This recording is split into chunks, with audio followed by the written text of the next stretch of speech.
사복음서는 각각 그 복음서의 얼굴에 해당되는 독특한 머리말로 시작이 됩니다. 마태복음서는 예수님의 족보로 시작됩니다. 예수님이 이스라엘 출신임을 증명하려는 것은 아닙니다. 그것은 이스라엘과 맺은 하나님의 언약이 예수님 안에서 성취되었다는 사실을 전하려는 것입니다. 그렇게 함으로써 예수님이 하나님께서 약속하신 그 메시아, 그 그리스도이심을 선언합니다. 누가복음서는 예수님의 탄생 사건을 서술하기 전에 세례 요한의 출생을 진술합니다. 특히 마태복음서와 누가복음서의 서문에 두드러진 특징은 예수님의 동정녀 탄생입니다. 요한복음서는 예수 그리스도를 태초부터 하나님과 함께 계셨던 분으로 소개합니다.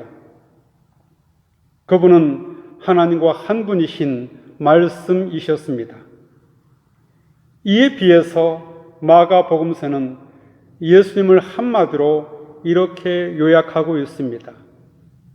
마가복음 1장 1절입니다. 하나님의 아들 예수 그리스도의 복음의 시작이라. 마가복음서에 의하면 예수님은 하나님의 아들이십니다. 그리고 복음은 하나님의 아들이신 예수 그리스도 그분 자체입니다. 마가복음서는 세례 요한의 시작으로부터 시작하고 있습니다. 세례 요한은 예수님의 나타나심을 예비하는 자입니다. 세례 요한은 일종의 사이의 존재입니다. 구약과 신약 사이의 존재입니다.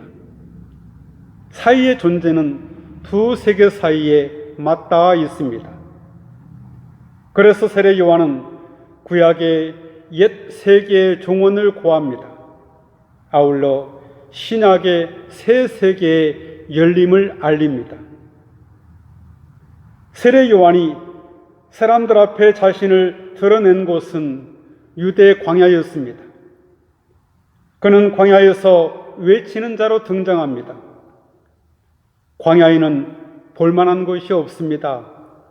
사실 광야는 오로지 자기 자신과 하나님만을 생각할 수밖에 없는 공간입니다. 그는 황량하기 이를 데 없는 광야를 자신의 거처로 삼았습니다. 세례 요한은 광야에서 예언자적인 삶을 살았습니다. 이사야서 40장 3절의 말씀입니다. 외치는 자의 소리여 이르되 너희는 광야에서 여호와의 길을 예비하라. 사막에서 우리 하나님의 대로를 평탄케 하라.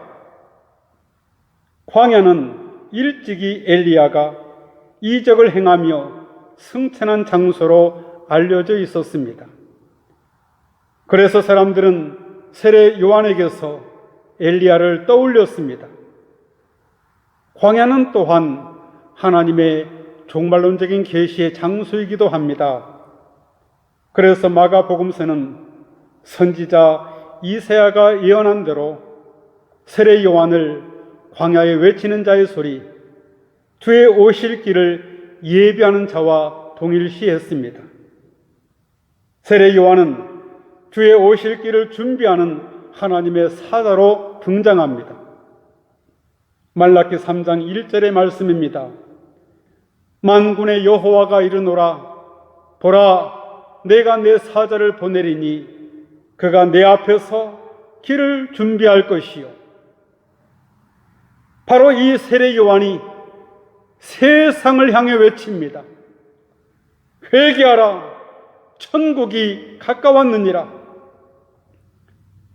그의 설교는 단순했지만 매우 강력했습니다. 사람들의 안위함을 깨트리는 쇠망치와도 같았습니다. 혼이 담긴 말은 화려한 말이나 재치 있는 말보다 사람들에게 깊은 울림을 줍니다. 예루살렘과 온 유대와 요단강 사방에 사는 사람들이 그의 설교를 듣고 다 그에게 나와 죄를 자복하고 세례를 받았습니다. 요한이 베푼 세례는 회개의 세례였습니다. 그의 세례는 옛 삶과의 철저한 단절을 요구했습니다. 그는 하나님의 진노가 임박해 있다는 사실을 선언하였습니다. 그의 설교는 이렇게 계속됩니다. 독사의 자식들아, 누가 너희를 가르쳐 임박한 진노를 피하라 하더냐? 토끼를 이미 나무뿌리에 갖다 놓았으니 좋은 열매를 맺지 않는 나무는 다 찍어서 불 속에 던지실 것이다. 요한은 토끼가 나무뿌리에 놓였다는 말로 하나님의 심판의 임박성을 예고합니다. 심지어 독사의 자식들이라는 그의 거친 욕설은 지금 우리가 들어도 모골이 송연하게 합니다. 그의 거친 말씨에 모욕감을 느낀 사람들은 적대적인 감정을 품고 돌아섰습니다. 그러나 그의 설교에 가슴이 찔린 사람들은 몸을 낮추어 그에게 세례를 받았습니다. 대다수의 유대인들은 스스로가 아브라함의 자녀라는 사실만으로 이러한 위협에서 제외되어 있다고 안심했습니다. 그러나 요한은 이에 대해 더욱 강력하게 회개를 촉구했습니다. 속으로 아브라함이 우리의 조상이라고 생각하지 말라.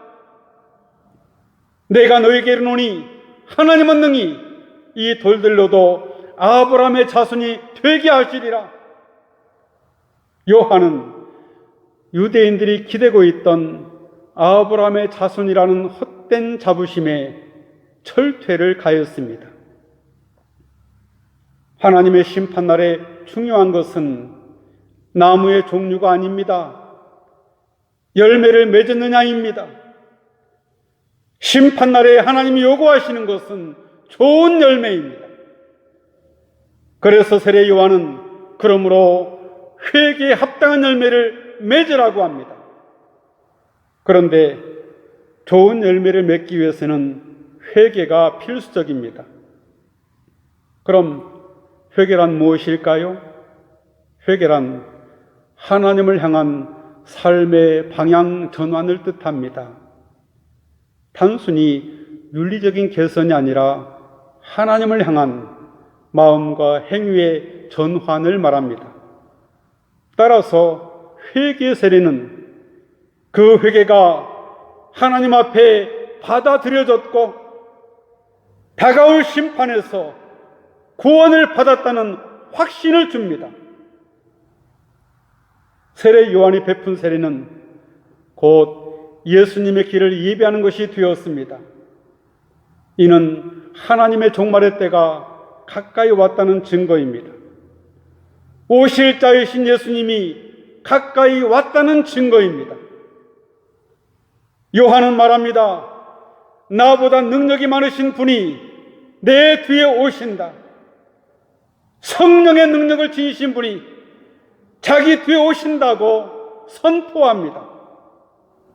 이제 머지않아 예수님은 세례 요한의 물세례를 넘어서서 성령으로 세례를 베푸시는 분으로 나타나실 것입니다.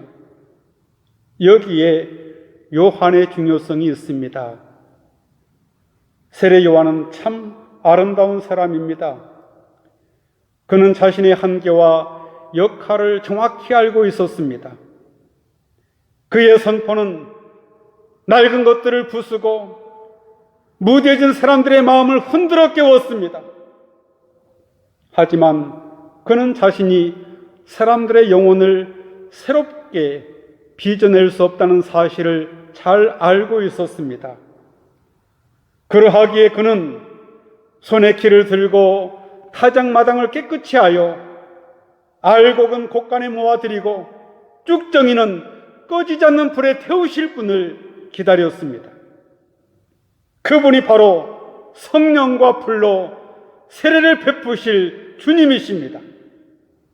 그리고 세례 요한의 유대성은 그의 모든 삶이 궁극적으로 오실 메시아이신 예수님을 준비하는 자로 일관했다는 데 있습니다. 요한은 그분과 견주어 자신이 얼마나 작은지를 이렇게 고백합니다. 나는 그분의 신을 들기도 감당치 못하겠노라. 결론입니다. 세례 요한은 광야에서 외치는 자의 소리일 뿐이었습니다. 그는 하나님 말씀 그 자체가 아니었습니다. 따라서 우리는 말씀으로 오고 계시는 주님을 기다려야 합니다. 하지만 주님을 기다리는 우리가 잊지 말아야 할 것이 있습니다. 그것은 사랑의 임금으로 오시는 바로 그 주님의 손에 키가 들려져 있다는 사실입니다. 여기서 키는 곡식을 까불러 쭉정이나 티끌을 골라내는 기구를 말합니다. 이제 그분은 오셔서 그 키로 쭉정이와 알곡을 갈라놓으실 것입니다. 그러므로 우리는 자신을 성찰할 필요가 있습니다. 혹시 쭉정이에 불과한 것들에 집착하느라 삶을 허비하고 있지 않는지, 이제라도 자신의 참상을 고백하고 주님의 용서와 도우심을 구해야 합니다. 주님을 온 몸과 마음으로 맞아들여야 합니다. 반드시 주님과 만나야 합니다. 이것이 우리에게 무엇보다도 가장 시급한 일입니다. 같이 기도하겠습니다. 주님은 복음의 시작이며 내용이며 목표이십니다. 아니, 주님은 복음 그 자체이십니다. 저희가 주님을 기쁨으로 삼게 하옵소서. 예수님의 이름으로 기도하옵나이다. 아멘.